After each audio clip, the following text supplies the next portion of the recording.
In part three, I want to talk about four books that were a huge influence on me from the mid to late 80s through to the mid 90s, I would say, was when these books really impacted me through the influence of my mum. Because it was my mum who purchased all of these books.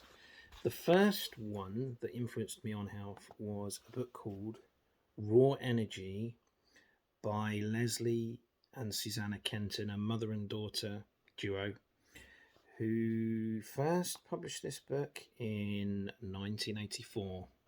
And what was so appealing about this book, my mum was super enthusiastic about it. The ladies on the front cover, mother and daughter, both looked very elegant and looked very healthy. And if my memory serves me correctly, they'd also appeared on TV. So they were kind of semi well known. Um, and I think what struck me about this book as well was the fact that they were quite balanced in that they weren't super strict with the diet. They did eat a little bit of chicken, but were, I think, 75% plus raw. So that's one of the early books that came to my attention when I was a kid in the 80s, maybe 8 years old. My mum was talking to me about that. The second book to talk about, and also bearing in mind that these are books that my mum left lying around in the house that I would pick up and leaf through that when I was a kid, and then I actually got round to reading a few years later when I was a teenager. Then, but they were already starting to make an impression on me, even while I was just looking at the books and the pictures. The next book I would highlight is Back to Eden by Jethro Kloss. I believe this was published in 1939, so one of the early pioneers in the alternative health field in the 20th century. I can't really remember all of the book, but I can remember Jethro Kloss talking about using soy milk. I think maybe, obviously, these were the early days, and now perhaps people wouldn't recommend drinking quite as much soy milk as Jethro Kloss did, but it certainly did bring attention to alternatives to dairy milk. And he appears to have had a lot of success with using soy milk. But also, another thing that strikes me from that book that I can remember is he highlighted the herb golden seal. And I remember later on going down to the Bumblebee Health Shop in North London and purchasing that golden seal, making it into a tea. I should get back into that really because I haven't drank any golden seal tea for a while. But that was one of the big things I remember from that book, from him highlighting.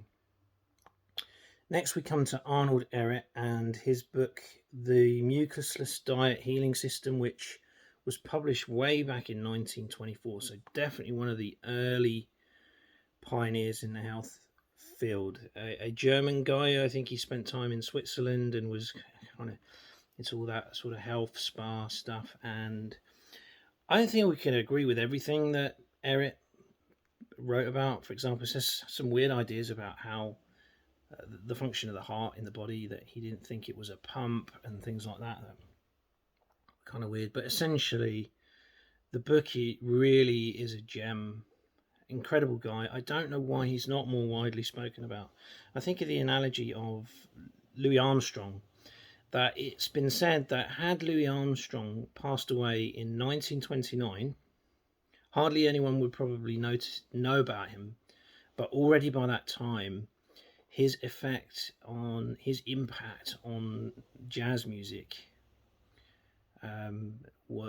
was an irreversible impact that he'd already had by 1929, even before he was that well known.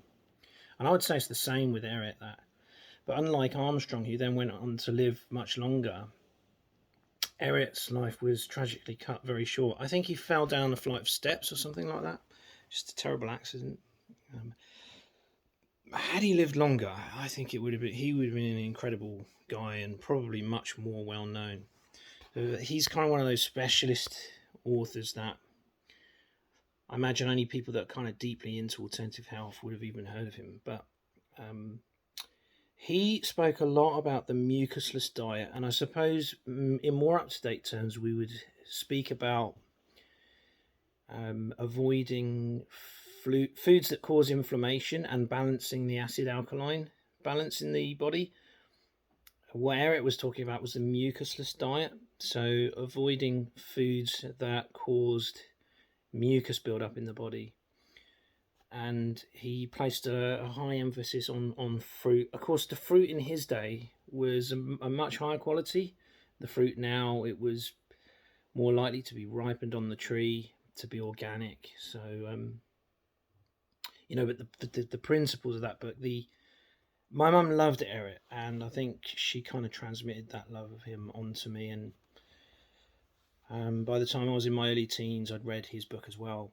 And then the fourth one, let's talk about the fourth one, which is the amazing one, is Survival into the 21st Century, written by the author Victoras H. Kulvinskas. I've been a lifelong fan of Victoras.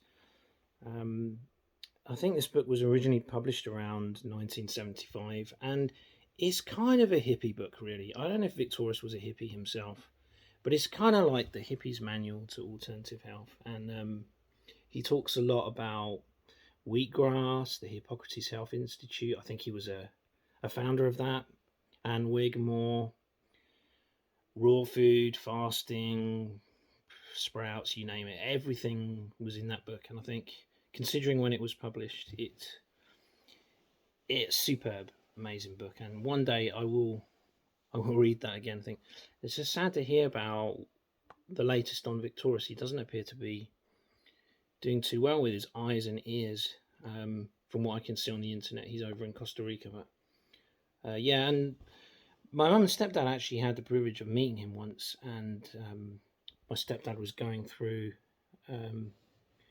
phase of his life where he was battling cancer, and he was trying alternative methods to fight the cancer. And I think Victoras it was at one of these health seminars in London, he gave him some sort of a massage, and just spent some time with them. What a nice guy. So there we are. They're the 4 books early on that, when I was a child and a teenager, shaped my journey and whetted my appetite to read more books later, and continue this quest for knowledge of healthy living and eating and thinking. Those were the 4 key books I would highlight. There are more, of course. I have to thank my mum, really, for exposing me to such books from an early age.